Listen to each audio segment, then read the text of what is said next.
Chers amis, bonjour et bienvenue dans ce nouveau podcast Import-Export. Alors aujourd'hui, je voudrais vous parler, on va revenir sur la description produit, le copywriting. Il y a pas mal de stratégies en fait au niveau du copywriting, comme je vous le disais, comme on évoque dans la formation Quick Start là. Il y a pas mal de stratégies, de structures que l'on peut suivre, etc. Mais il y a souvent un petit ingrédient que je rajoute et qui fait la différence. En fait, l'idée de base, c'est de jamais être comme tout le monde, d'accord? Le problème, c'est que si vous suivez les concepts de copywriting, c'est que d'autres suivent aussi les concepts de copywriting, d'accord? On a pas mal de copywriters, on a pas mal de gens qui se débrouillent bien. Enfin, des gens qui se débrouillent bien, il y en a pas beaucoup, mais des gens qui ont les bases, il y en a quand même pas mal. Et on peut remarquer qu'au final, on se retrouve toujours avec des descriptions produits qui sont à peu près similaires. Donc là, je suppose que vous êtes vraiment plus à l'étape, voilà, j'ai ma description, c'est juste un copier-coller du truc AliExpress traduit à la Google Translate. Non, on est déjà sur quelque chose de plus évolué. Vous avez mis avantage par rapport à chaque caractéristique, vous avez mis un petit peu de curiosité, un petit peu d'urgence et de rareté à la fin pour que les gens passent à l'action, etc. Vous avez insisté sur le côté solution de votre produit. Vous n'êtes pas juste, voilà, c'est un produit, j'ai envie de vous le vendre. C'est plutôt, voilà, c'est un produit, qui va vous être utile et vous allez avoir envie de l'acheter, voilà. On est bien tourné vers l'avantage client plutôt que sur nous, on est orienté vers le vous client. Mais même en ayant fait tout ça, on va se retrouver parfois avec pas forcément de vente ou bien alors les gens ils vont aller comme la concurrence. Et pour ça, qu'est-ce qu'on peut faire? On peut rajouter de sa propre personnalité dans la description produit. On peut rajouter du fun, on peut rajouter du vous. Je sais pas comment vous êtes, si vous êtes quelqu'un de fun ou si vous êtes quelqu'un qui a une expertise et que ça se ressent, ou si vous êtes quelqu'un qui est intéressant sur tel ou tel point. Vous pouvez rajouter de ça aussi et ça va faire toute la différence parce que les gens ils vont aller acheter chez vous parce que c'est vous. Comme les gens qui sont fans d'une personne. Moi j'ai des gens qui sont fans de moi par exemple, ça me fait plaisir même si je comprends pas toujours. Et quand je sors quelque chose, ils vont l'acheter. Pourquoi? Parce que c'est moi, tout simplement. Parce qu'ils aiment ma personnalité, parce qu'ils aiment la manière dont je bosse. Et d'ailleurs, je préfère quand c'est des gens comme ça qui achètent, plutôt que des gens qui me connaissent pas et puis qui sont comme ça à la recherche d'un truc magique. En appuyant sur un bouton, on va devenir riche, etc. Et parfois, il y en a aussi comme ça. Et puis, je leur dis, non, prenez pas ma formation, dégagez, j'ai pas envie de vous, parce que c'est pas non plus les meilleurs clients. J'avais fait une vidéo aussi sur ça, sur pourquoi est-ce que je refusais parfois des clients, etc. Enfin bon, peu importe. L'idée c'est de rajouter un petit peu de votre personnalité, que ça soit, voilà, c'est comme, je sais pas moi, c'est votre petit grain de sel, d'accord? Vous faites un plat, vous faites un dessert. Moi j'aime bien faire des desserts, je fais des gâteaux, etc. La petite différence, je sais pas moi, l'huile de noix de coco à la place de l'huile de tournesol, ou bien alors le sucre vanillé à l'intérieur du sucre, des trucs comme ça, ça va être, voilà, ça va être votre truc à vous. Et les gens ils vont trouver que c'est vachement bon, que c'est différent. Pourquoi? Parce que c'est vous, tout simplement. Il y a du vous dedans. C'est pour ça que quand on fait la cuisine, il y a des gens, on dit voilà, il a cuisiné ça avec amour. On sent que c'est pas un truc qui est comme les autres. On sent que c'est pas un truc qui est commun. On sent que c'est pas un truc comme à Flunch par exemple, ou à Quick, ou à McDo. Quick, ça existe encore, je sais même plus. Ou à Burger King. Enfin bon, on s'en fout.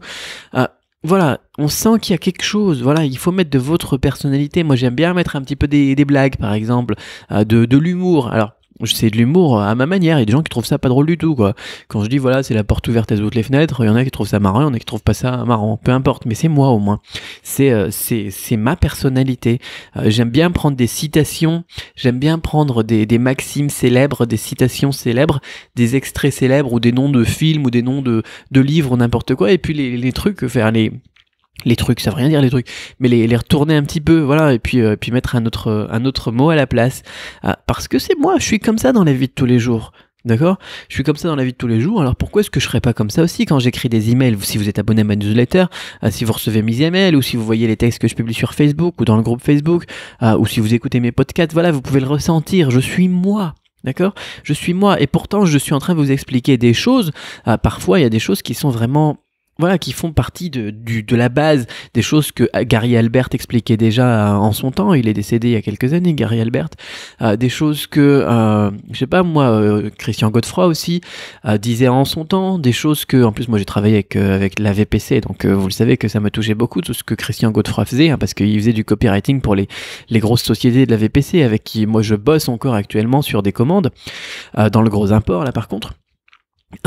je sais que je dis aussi des choses qui sont communes avec, par exemple, ce que dit Robert Cialdini dans son livre Influence. Ça m'a touché beaucoup aussi, son livre. Le livre Océan Bleu aussi, Stratégie Océan Bleu, ça m'a touché beaucoup. Il y a certains trucs de Tim Ferriss qui m'ont touché beaucoup. Il y en a d'autres qui m'ont beaucoup moins touché. Noah Kagan, c'est pareil. Il y a des choses que j'ai repris un petit peu de toutes ces personnes-là, de toutes mes 10 ans et quelques d'expérience. Là, moi, je suis parti en Chine, j'avais quel âge? J'avais 19 ans, donc c'était il y a 11 ans, mais 11 ans d'expérience. Tout ça, c'est des choses que vous aussi, vous pourriez découvrir par vous-même, que vous pourriez faire par vous-même. Bon, même si 11 ans à passer dans tout ça, c'est un petit peu long, peut-être pour vous, mais voilà. Au final, la grosse différence, et pourquoi est-ce que j'ai pas mal de gens qui achètent sur mes boutiques, pourquoi est-ce que j'ai pas mal de gens qui achètent mes formations, pourquoi est-ce que j'ai pas mal de gens qui me prennent comme consultant dans l'import, pourquoi est-ce que j'ai des gens d'ailleurs qui achètent mes produits, ils arrivent, ils me disent ouais, je veux le moins cher, je veux la meilleure qualité au meilleur prix, etc. Enfin, c'est toujours comme ça les clients, surtout dans le gros import. Et après, je leur propose un truc un petit peu plus cher, mais en leur expliquant orienter avantage client, en tchatchant un petit peu, en discutant, en étant moi-même tout simplement, et puis ils disent ok, c'est pas mal comme truc, c'est pas mal comme idée, ok, c'est parti, on est parti sur ça, plutôt que de faire du chinois, on va faire du français, etc. Ils partent, à la base, ils avaient prévu un budget de 50 centimes par pièce, ils terminent avec un budget d'un 80 par pièce, 1,80€ par pièce.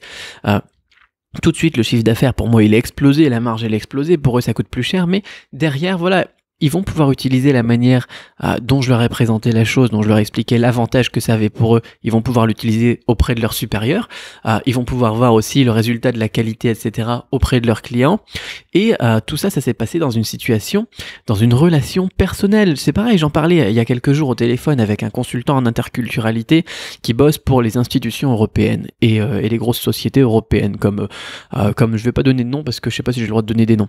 Mais bon, les institutions européennes, vous les connaissez, elles sont à Strasbourg, elles sont, etc. Bon, il me disait, au final, de toute façon, les relations, que ce soit des relations avec les Chinois, des relations avec les Allemands, des relations, etc., la base, c'est toujours la relation humaine.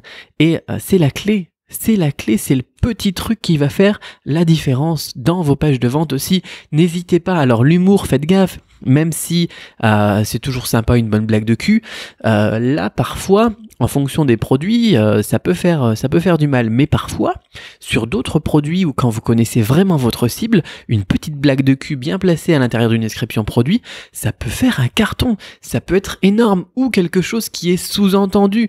On a des poètes et des écrivains qui sont très célèbres d'ailleurs dans la culture française, qui au final ont fait des textes qui sont vraiment tournés vers le sexe, quoi. Et pourtant, eh bien, leurs textes sont encore lus et même travaillés par nos jeunes étudiants aujourd'hui. Pourquoi ? Parce que ils ont mis leur personnalité, d'accord, dans un truc de bonne qualité, un truc qui a été très travaillé. C'est ce qu'il faut faire, c'est pas juste, voilà, mettez une blague de cul dans votre description produit, c'est bon, vous allez vendre. Mais si vous avez quelque chose de très bien travaillé au niveau du copywriting, et qu'à l'intérieur, vous mettez quelque chose qui rend la chose amusante à lire, d'accord ? On n'est pas obligé vraiment, encore une fois, de mettre un gros truc, vous n'êtes pas en train de faire un one-man show ou n'importe quoi, C'est pas obligé d'être une blague non plus, ça peut être juste quelque chose qui est amusant à lire, et qui rend le truc sympa, quoi. Ça change tout.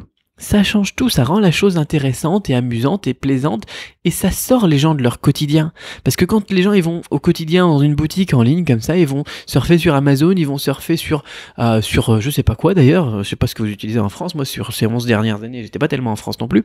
Ils vont surfer sur ces trucs comme ça et ils vont trouver toujours le même ton. La même façon de s'exprimer aux gens, la même manière, voilà, de communiquer avec eux. Et puis un jour, ils vont tomber sur votre site et puis ils vont voir qu'il y a un petit truc en plus. Il y a un petit truc sympa, il y a un petit truc attachant. C'est pour ça que je dis souvent aussi aux abonnés de la méthode de la formation, comment ça s'appelle, la Shopify Quick Start, je leur dis, surtout, bosse bien aussi ta page à propos. Explique bien, voilà, qui vous êtes, quelle est ton histoire. Les gens, ils vont s'attacher à ça. Ils vont s'attacher à vous. Et même si vous êtes plus cher, ou même si vous êtes moins cher, ou même si, peu importe, ils vont acheter chez vous. Parce que vous avez un petit peu changé leur quotidien. Vous avez rendu leur vie un petit peu plus palpitante. C'est con quand même. Vous n'allez pas changer toute leur vie comme ça, du jour au lendemain avec une description produit. Mais vous avez rendu leur journée un petit peu plus lumineuse. Et pour ça, ils vont vous remercier. C'est bête comme principe, c'est très bête, mais vous pourrez remarquer. Et vous pouvez le regarder l'écouter dans ces podcasts, et vous pouvez le vérifier et le regarder dans mes mails, et vous pouvez le voir dans mes vidéos, et vous pouvez le voir dans tous les contenus que je propose. Il y a toujours un petit peu de moi. Pourquoi ? Et même dans les autres business, si vous me retrouvez dans d'autres business, bon, le business du chinois par exemple, il est très connu, beaucoup de gens qui savent que je suis dans le business de la formation en chinois, etc. Vous pouvez le voir, j'ai écrit un livre aussi sur débuter en chinois, etc. C'est pareil, j'ai écrit un livre aussi sur dans l'import-export sur comment trouver des fournisseurs fiables. C'est pareil, pourquoi est-ce que c'est parmi les best-sellers le livre sur le chinois, c'est dans les best-sellers sur lulu.com par exemple, depuis que c'est sorti, depuis le jour de sa sortie, il est dans les best-sellers, il est dans les 20 livres les plus vendus, quoi. Donc je suis auteur d'un best-seller, ouais, c'est cool. Pourquoi ? Parce que à l'intérieur, j'ai écrit comme là je vous parle, tout simplement. J'ai écrit comme si j'étais en train de parler à un pote et que je lui expliquais, voilà, le chinois, ça va se passer comme ça. Voilà, le chinois, c'est pas difficile parce que, voilà, là, tu vas avoir un petit peu plus de mal, mais tu peux t'en sortir comme ça. Parce que je me suis pas pris la tête à faire un truc aseptisé. J'ai mis mon petit grain de sel, j'ai mis mon sucre vanillé ou mon huile de noix de coco, très bon, l'huile de noix de coco, à l'intérieur. Voilà, c'est un petit truc que je vous recommande de mettre. Donc encore une fois, vous n'êtes pas obligé de mettre une grosse blague, en plein dans ta face comme ça, mais vous pouvez rendre le truc un petit peu plus agréable à lire et tout simplement vous dire voilà, ça peut illuminer la journée, voilà, de la personne qui va lire le truc, et je pense que ça serait bien dedans. Voilà, faites pas un truc un truc neutre, un truc juste voilà, j'ai mis la stratégie, j'ai suivi le point 1, 2, 3 que Cédric nous a dit, là dans son module Shopify Quick Start, la module 4 copywriting, j'ai bien utilisé tous les petits points qu'il a évoqués, j'ai bien utilisé les 4 grandes stratégies, j'ai bien utilisé la rareté et l'urgence, c'est bon, module 4, leçon 3 et vidéo 8, là je lui en ai mis une bonne couche, c'est bon, c'est parti quoi, ça va marcher.